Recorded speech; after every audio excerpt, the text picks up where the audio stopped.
of Entrepreneurship TV all over the world. Welcome to today's show. In today's show, we've got a lady entrepreneur who is based in Nigeria. Her name is called Violet. Violet, welcome to the program. Thank you, Shepherd. Violet, on this program, we try to inspire, encourage, and motivate different entrepreneurs.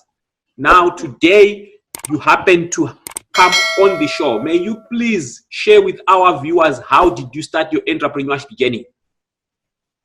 I'll say my entrepreneurship journey started about 10 years ago, where I set up the company called Timetel Nigeria Limited, which was a gift company. And this started because I wanted flexibility with my time. But we have now evolved into going into the Afrocentric fashion, which is Afri-Concept, which is just about 3 years old. Yeah. Thank you very much, Violet. Now, for a lot of viewers who are watching this show, may want to know now from you, briefly tell us a bit more about the Afri-Concept clothing line. Okay. The Afri-Concept clothing line, it was born out of the need to be able to connect Africans in Africa and Africans in diaspora with their roots and heritage through fashion.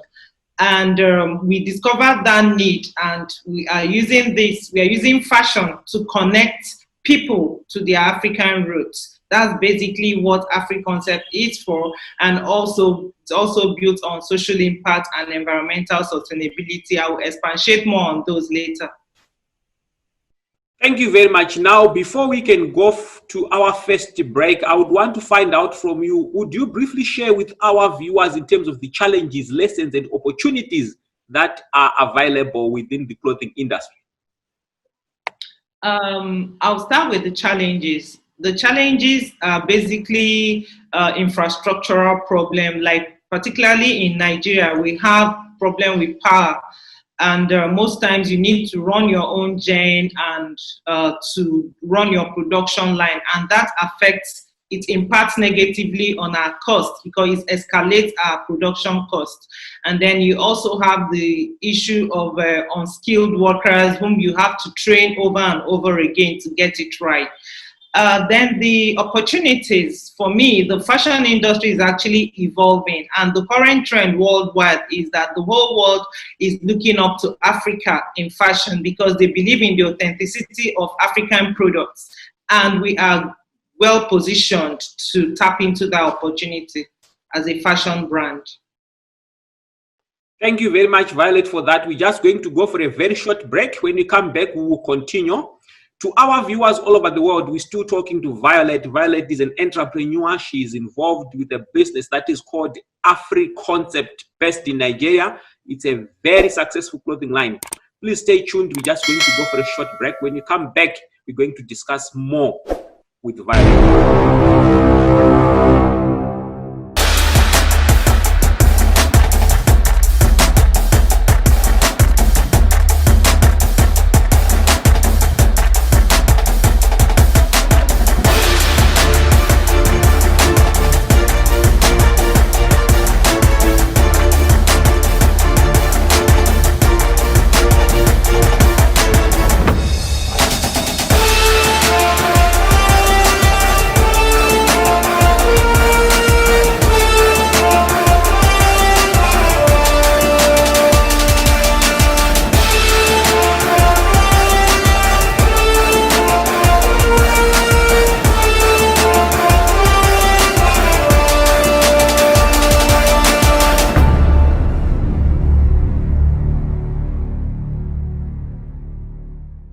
Viewers across the globe, welcome back. We're discussing with Violet. She's an entrepreneur based in Nigeria. We've discussed earlier on about how she started to run her own company. Now, in the second segment, we're just going to focus on a lot of things that she has gone through for the benefit of our viewers. Violet, welcome back. Thank you. Violet, I would want to know from you, how important and critical are the functions to do with marketing and advertising within a business? Oh, for sure. Marketing and advertising cannot be overemphasized for any business because even if you have the best product and you're not visible to the market, then you can just be on the shelf and nobody's going to know about you. But there are three basic precursors or foundation that you need to put in place before you can go into your marketing and advertising, which is identifying your market segments and identifying your brand identity and also identifying the niche and the language that works with the segment you have chosen to work with. Once you're armed with these three information, then you're ready for your marketing and advertising, which will put you in front of the people that need your service and help to enhance your business in terms of revenue generation and sales. Thank you very much for that, Violet. Now, it would not be fair for us to talk about all these things without zeroing in on and focusing on Afri concept as a clothing line. Would you now take this opportunity to explain to us in terms of who and where is your market? For the Afri concept brand, our market is actually for Africans in Africa and Africans in diaspora. Because, like I said, we are trying to use the fashion as a language or as a tool to promote the African brand and heritage. And this market is highly diversified. But what we have done is to simplify your regular everyday high street wear and then infuse that touch of authenticity of Africanness into existing Western wears. That makes it easy for everybody and anybody to connect with the brand because these are products and wares that you're already familiar and comfortable with. So for us, that is the market. The Africans in Africa, Africans in diaspora, who want to connect with their roots through fashion. Thank you very much for that. Now, I would want to focus on the challenges that you have faced as a woman entrepreneur. Would you briefly share those with our viewers? For me, the challenges I've faced in business are basically the regular everyday challenge that any business person can face. It is not gender-based, actually. Like I said earlier, the issue of infrastructure, the issue of skilled labor and all that, and maybe employee turnover or attrition. But for me as a woman, it has been an advantage running a business because I can see that there's this yearning for people to support women-owned businesses, which we are tapping into because people believe that women are enablers. Women are good managers. And therefore, when a woman is passionate about the business she's doing, she goes all the way. And women are nurturers. So basically, when you empower a woman, you're empowering a nation. So for me, it's been an advantage, not a disadvantage, actually. Thank you very much, Violet. Normally, when things are getting interesting, we normally run out of time. We're just going to go for a very short break. To our viewers all over the world, please continue watching. We're just going to go for a very short break. When you come back, we would have entered the third and final segment of our show.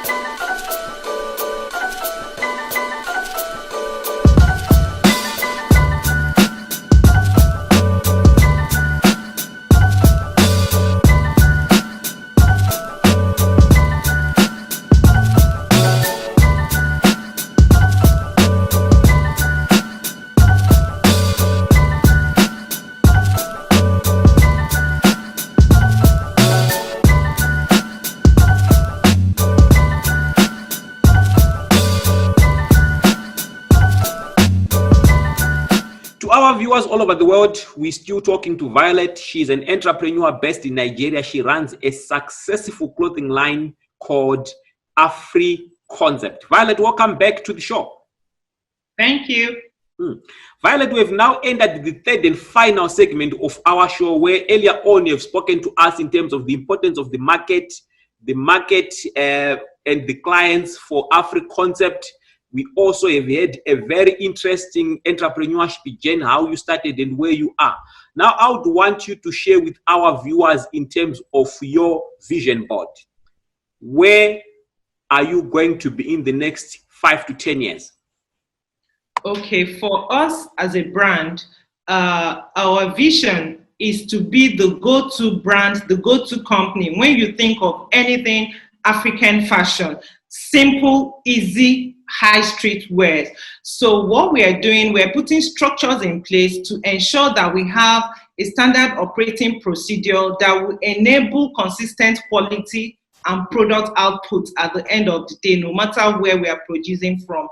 And in doing that, we understand the fact that the market is evolving, and we're looking forward to, in the next 5 years, brands that want to have some Afrocentric infusion into what they are doing. We can produce for them. They should be able to think and say, yes, AfriConcept can deliver on what we want.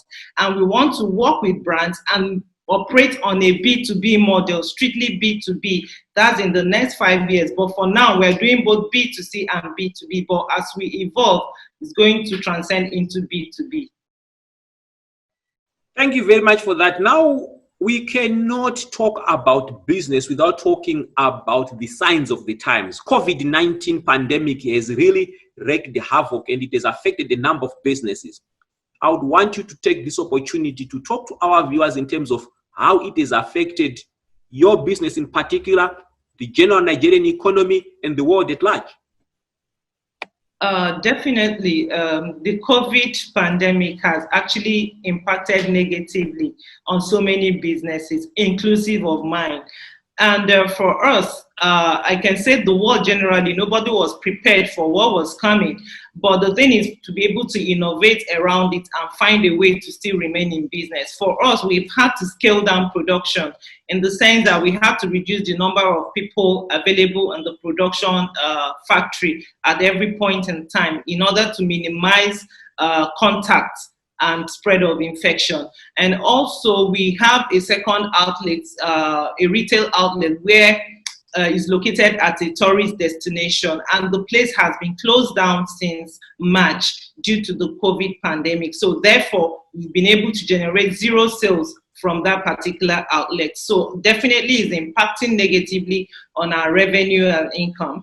But again, I would say on the flip side, it has also helped us to integrate more safety measures into our production processes. So, and also learning to now leverage on digital channels to do a lot of things. So there's the bad side and there's a bit of the good side, which has enabled businesses to kind of think of solutions they never even imagined existed. So for me, and then for as a country, definitely, we had a complete lockdown for a while, and it affected everybody, both the government and the people. Thanks very much for that. Now, we cannot talk about entrepreneurship and running of businesses without talking about empowerment as well as employment creation. How does your own particular business speak to these two issues? Yeah, like I said earlier, I mentioned it that this brand or this company is founded on 3 pillars, which is social impact, environmental sustainability, and women and youth empowerment. So that already is integrated into the foundation of everything that we do. I would like to say, not that I'm biased, but we are positioned to support women entrepreneurs. We deliberately source from women suppliers. We deliberately engage women in our production processes. We just believe, because we know, like for Nigeria, the average family in Nigeria is 6 people. So if you empower a woman, you have indirectly empowered 6 people. So by the time you empower 10 women, you have empowered 60 people. So that's part of our business model. Empower more women to empower more families and take them out of poverty. So it's highly integrated into our processes. And also for the sustainability aspect, we ensure that we generate zero waste, meaning less harm to the environment. And then using the same waste generated to produce other things and engage women to also be part of that production process. So that way we are empowering people, reducing poverty, increasing gender equality, and at the same time ensuring sustainability of the business and the environment. So I think it's a very good model that everybody should integrate into their business. Violet, I'm very grateful with what we have discussed so far. I've got no doubt that out there, a lot of viewers who have been watching this show have benefited from what we have discussed. Now, I would want to afford you this opportunity to share with our viewers, what are your last words? We may have somebody who is running his or her own business who may be thinking of giving up. What are your last words in terms of motivation and or inspiration? Okay, my last parting words would be, when the going gets tough, the tough gets going. So if you believe in your dream and your vision, then you do not walk out on it. You begin, if you fall, you rise again and continue. And one thing I've noticed with most African entrepreneurs is the issue of structure in business. Most people are so emotional that they think they are the business, but it doesn't work that way. The moment we begin to learn to differentiate the business from ourselves from day one, don't wait until you're big. Build the structure from the day one, and your business will definitely be a success, because people will be interested in working with you, knowing that you're very professional in what you're doing. So my parting word, which is also part of the training I do for entrepreneurs, is to ensure that you have structure, systems, and processes in your business, no matter how small. Even if you're the only one running your business, ensure that you are you and the business is the business. And we shall definitely conquer and overcome and be successful. So meet you at the top. To our viewers all over the world, we have been talking to Violet. I've learned myself a lot of things from her. She runs a successful Afri-concept clothing line in Nigeria. Violet, I hope to invite you again.